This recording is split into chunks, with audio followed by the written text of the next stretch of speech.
Hi, I'm Jackson, and this is the Rolling Dutchman.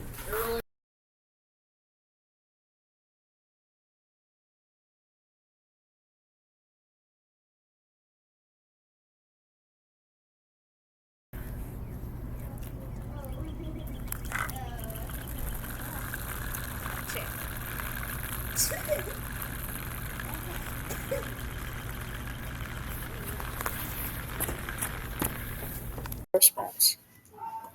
Here's the car design. And my car design was I built my car like a rectangle, and I made a slope for my solar panel to go on.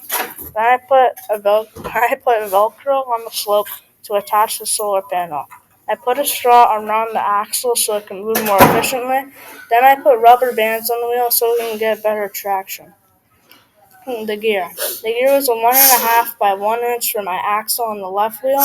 Then for my motor, I put a 1 centimeter by 1 centimeter on it to touch my gear on the axle so it can run.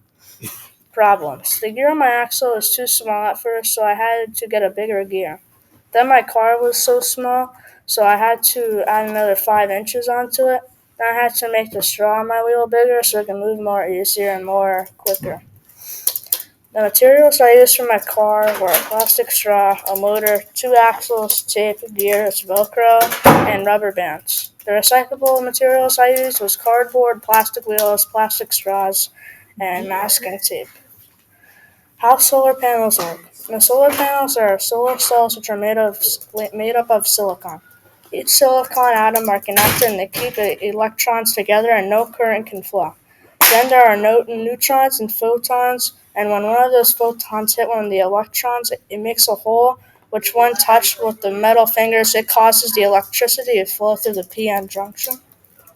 How solar panels affect the world. Solar panels affect the world by them using the sun's energy, which is renewable, to turn it into electricity and many other things to power other buildings. Car weight. I tried to make my car weight as light as possible so the car can go as fast as possible. And since the car weight is light, it can accelerate faster and go faster. The ends.